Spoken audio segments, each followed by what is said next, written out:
بسم الله الرحمن الرحيم إنا فتحنا لك فتحا مبينا ليغفر لك الله ما تقدم من ذنبك وما تأخر ويتم نعمته عليك ويهديك صراطا مستقيما وينصرك الله نصرا عزيزا هو الذي أنزل السكينة في قلوب المؤمنين ليزدادوا إيمانا مع إيمانهم ولله جنود السماوات والأرض وكان الله عليما حكيما ليدخل المؤمنين والمؤمنات جنات تجري من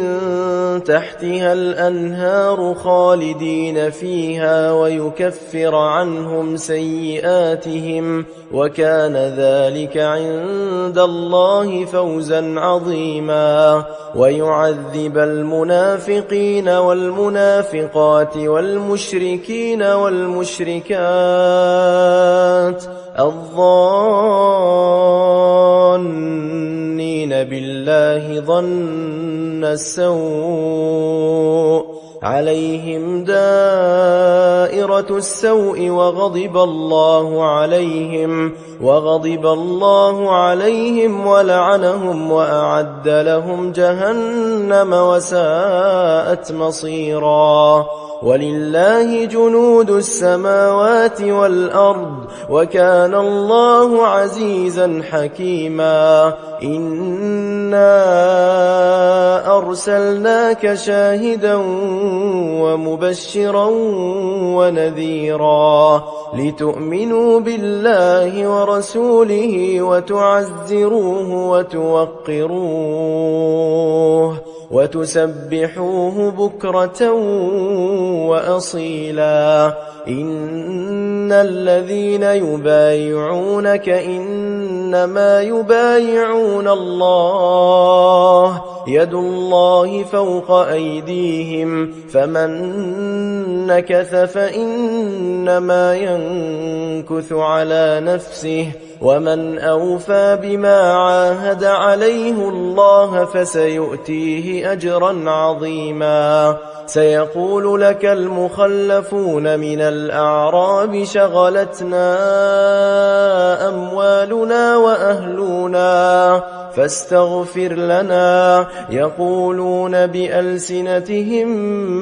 ما ليس في قلوبهم قل فمن يملك لكم من الله شيئا إن أراد بكم ضرا أو أراد بكم نفعا بل كان الله بما تعملون خبيرا بل ظننتم أن لن ينقلب الرسول والمؤمنون إلى أهليهم أبدا وزين ذلك في قلوبكم وظننتم ظن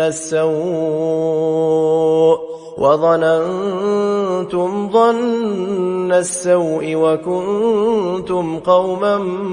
بورا ومن لم يؤمن بالله ورسوله فإنا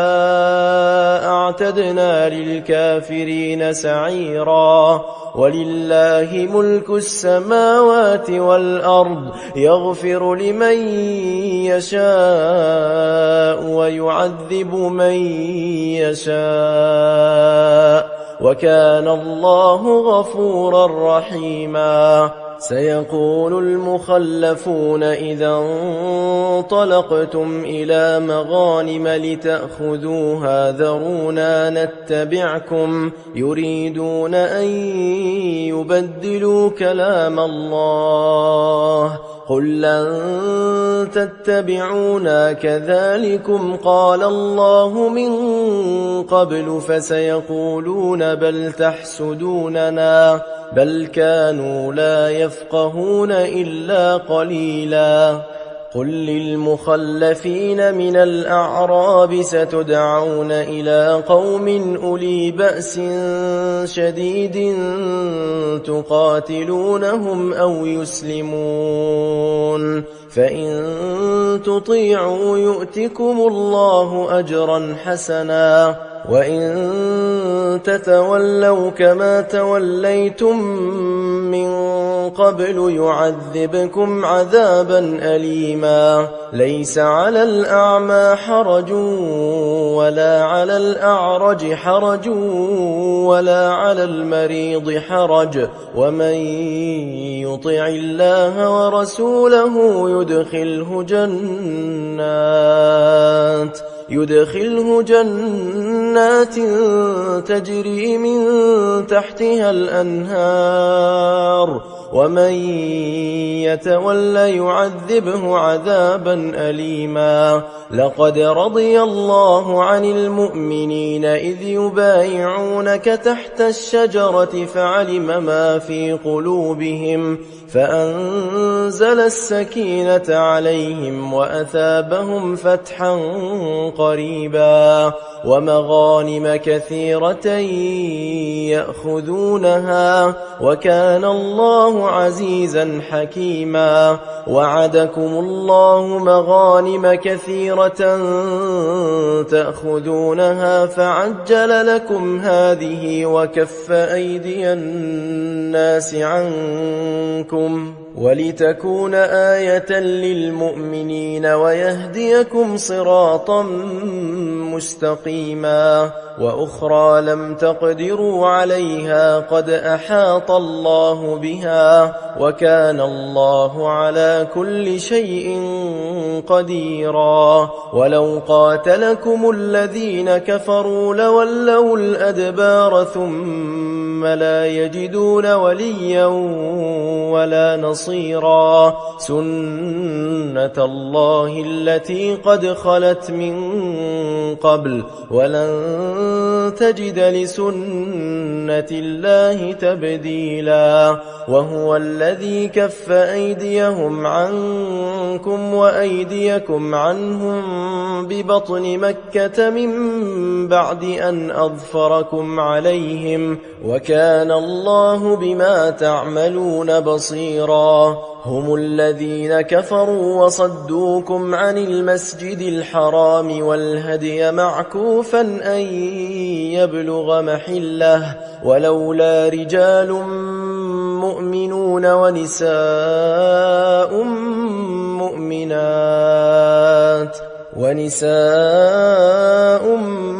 مؤمنات لم تعلموهم أن تطؤوهم فتصيبكم منهم معرة بغير علم ليدخل الله في رحمته من يشاء لو تزيلوا لعذبنا الذين كفروا منهم عذابا أليما إذ جعل الذين كفروا في قلوبهم الحمية حمية الجاهلية فأنزل الله سكينته على رسوله وعلى المؤمنين وألزمهم كلمة التقوى وكانوا أحق بها وأهلها وكان الله بكل شيء عليما لقد صدق الله رسوله الرؤيا بالحق لتدخلن المسجد الحرام إن شاء الله آمنين محلقين